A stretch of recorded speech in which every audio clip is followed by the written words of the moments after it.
Hi and welcome to AFTV. I've got Turkish with me outside the G-Tech Stadium. 3-0 win to Arsenal, Turkish. What a bounce back from United, from the boys. Job done, man. We needed to bounce back. I can't lie. And if anyone said to any Arsenal fan out there that heading into the first international break, Arsenal would be top of the league, we would have won 6 out of 7. We would have had 3 clean sheets away from home out of 4.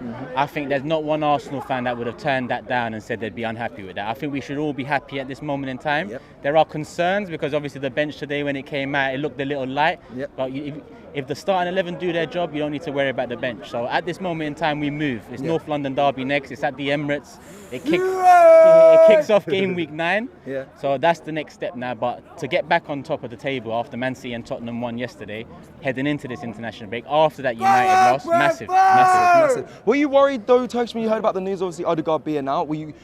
Be honest, were you thinking, because I know you predicted a draw today as well, so would that push your nerves a bit more before the game?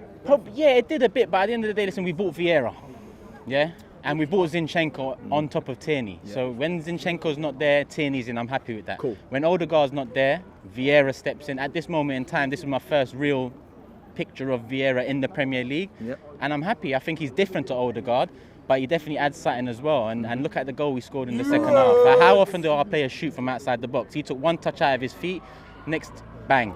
And it was a good quality goal as well. Let's just talk about Granit Xhaka, Turkish, because he was superb today. There's many amazing performances from the players today, but Granit Xhaka, name being sung from the fans as well. Were you singing along with that as well? Were you giving him his respect that he deserved today? Listen, he was a candidate for man of the match. I think it was him or Saliba today.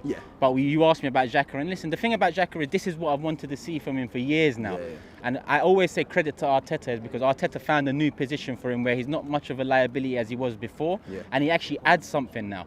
So in this position, since he's been here near the start of the year, I think he's done well. And this season, he's actually doing a good job. Not just well, he's doing a good job. Today, probably the second man of the match I'm going to give him of the season. And that's only 7 games in.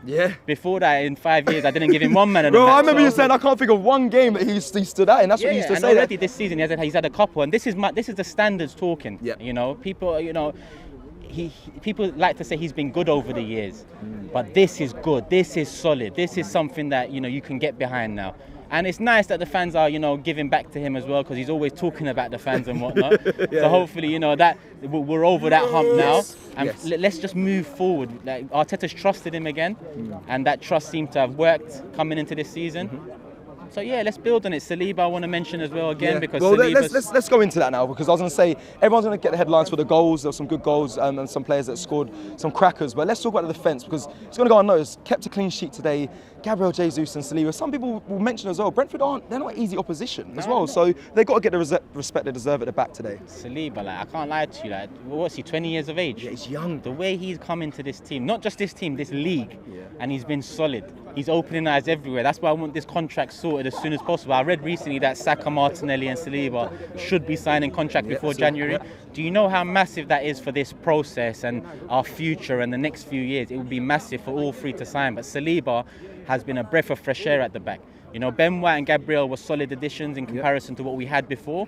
But Saliba stepped in now, and Saliba, I can't lie, if we can keep hold of that guy for years to come, he's only going to get better. Are you judging him too early? Because you would say wait till the end of the season before we start making decisions and critiques. Of course, but he's 20. Fair. So the pressure he's had to come stepping into Arsenal's side, it's massive, and he's dealt with it well. And you can see he's composed on the ball, he can distribute well, he can run with the ball, defensively he's solid, he reads the game well. So far, all round, he's been perfect. Obviously, there's going to be bumps in the road because he's young, but listen, I can't lie, Saliba and Jesus this year have added so much quality. Xhaka stepped it up a bit. Arteta, credit to him, man. We've gone into the international break, top of the league, 1 loss out of 6? 1 loss out of 7, 6 wins, happy days. Shop for AFTV merch at shop.aftv.co.uk. Subscribe to us on YouTube. Follow us on Instagram, Facebook, Twitter, TikTok, Snapchat and Twitch. We've got content for every platform, so check it out.